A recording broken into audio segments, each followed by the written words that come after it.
केंद्रीय मंत्री ज्योतिरादित्य सिंधिया ने मंगलवार को शहर के दो बड़े इंफ्रास्ट्रक्चर प्रोजेक्ट वेस्टर्न बाईपास और रेलवे स्टेशन का निरीक्षण कर प्रगति का जायजा लिया। उन्होंने अधिकारियों के साथ निर्माण कार्यों की समीक्षा करते हुए मौके पर विस्तृत जानकारी ली। अमृत भारत स्टेशन योजना के तहत हो रहे ग्वालियर रेलवे स्टेशन के पुनर्निर्माण कार्य का निरीक्षण करते हुए सिंधिया ने ग्राउंड से फर्स्ट फ्लोर तक व्यवस्थाएं देखी। अधिकारियों ने प्रेजेंटेशन के जरिए प्रोजेक्ट की प्रगति और डिजाइन की जानकारी दी। उन्होंने कहा कि ट्रेनों के संचालन के बीच निर्माण कार्य करना चुनौतीपूर्ण है, लेकिन रेल विभाग संतुलन बनाकर बेहतर काम कर रहा है। सिंधिया ने विश्वास जताया कि पुनर्निर्माण के बाद स्टेशन आधुनिक सुविधाओं से युक्त 22वीं सदी जैसा अनुभव देगा, जिसमें स्थानीय सांस्कृतिक विरासत की झलक भी होगी। उन्होंने कारीगरों को उनके कार्य पर नाम अंकित करने का सुझाव भी दिया। वहीं 29 किलोमीटर लंबे वेस्टर्न बाईपास प्रोजेक्ट को शहर की लाइफलाइन बताते हुए उन्होंने कहा कि 1374 करोड़ रुपए की लागत से बन रहा ये प्रोजेक्ट 2028 तक पूरा होगा और ग्वालियर के ट्रैफिक दबाव को कम करेगा। ग्वालियर से विकी शर्मा की रिपोर्ट।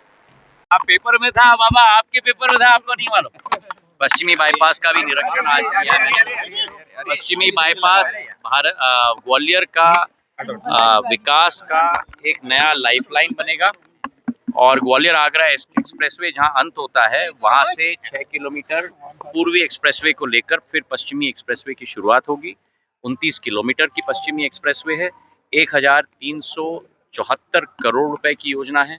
मैं प्रधानमंत्री जी को धन्यवाद अर्पित करता हूं, गडकरी जी को मैं धन्यवाद देना चाहता हूं, मुख्यमंत्री मोहन यादव जी को धन्यवाद देना चाहता हूं। ग्वालियर आगरा एक्सप्रेसवे 5000 करोड़ की योजना है। 88 किलोमीटर की हाईवे, 6 लेन हाई स्पीड डेडिकेटेड कॉरिडोर है। ये वाला 4 लेन का हाईवे है।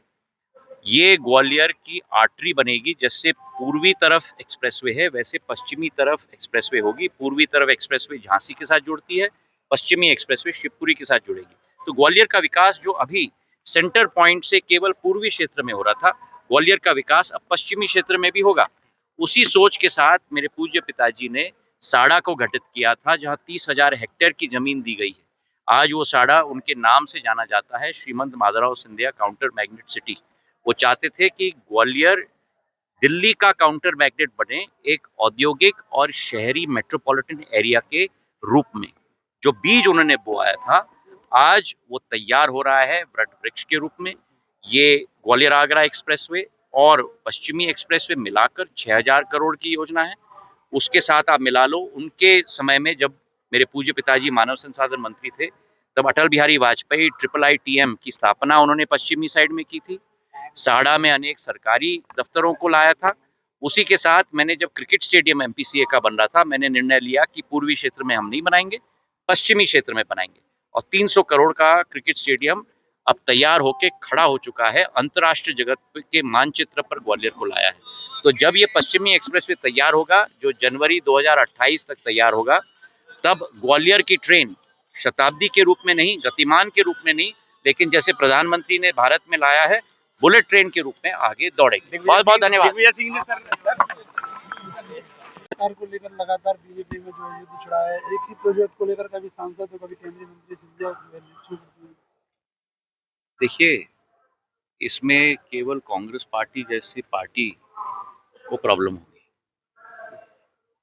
जिस पार्टी के लोग विकास के प्रति उनकी सोच न हो, टीका टिप्पणी करने, देश को नीचे दिखाने के प्रति ही उनकी रुचि हो, महिलाओं को अपना सम्मान और अधिकार देने में वो विरोध करें और नारी वंदन अधिनियम पारित करने के बजाय उसके विरुद्ध वोट करें और उसमें हर्ष मनाएं, ऐसी पार्टी जो भी टिप्पणी करे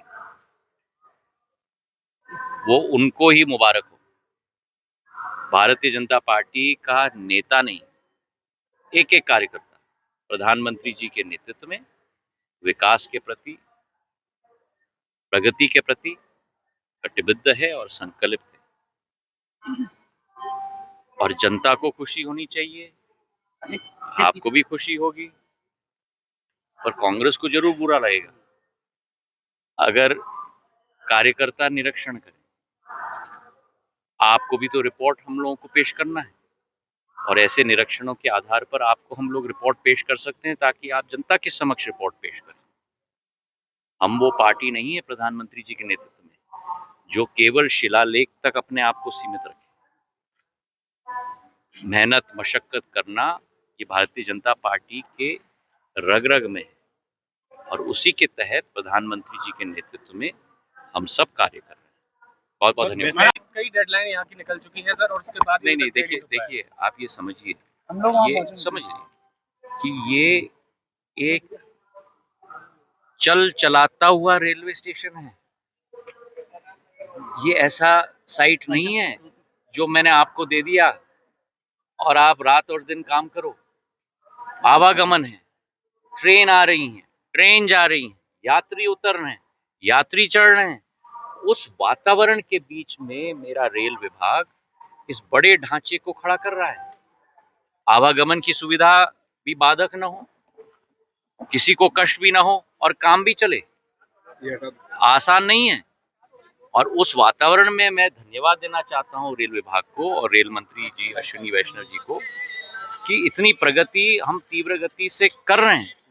और थोड़ा सा आप इंतजार करो, जो भेंट प्रधानमंत्री जी के नेतृत्व में रेल मंत्री जी के सहयोग से, मेरे विचार से जब ये स्टेशन तैयार होगा तो ये 21वीं सदी का स्टेशन नहीं होगा, ये 22वीं सदी का स्टेशन ग्वालियर के संस्कार, ग्वालियर की विरासत को सम्मानजनक रूप से रखते हुए पुराने स्टेशन के रूप में एक वैभव ग्वालियर के बढ़ाने में एक स्तंभ होगा। कारीगरों का नाम लिखे जाएंगे इस तरीके हम ये मैंने सुझाव दिया है कि अगर हम लोग पत्थर की कारीगरी का काम करेंगे, अगर ये स्ट्रक्चरल ऑडिट परमिट करेगा, तो मैंने ये भी कहा है कि जो कारीगर काम करे वो अपने हाथ से उस पत्थर पे एक जगह अपना नाम भी लिख ले, ताकि आने वाले पीढ़ियां भी याद रखेंगी कि रवि कुमार जी ने बनाया था ये झरोका। उनका नाम भी सदैव के लिए चिरस्थायी हो जाएगा।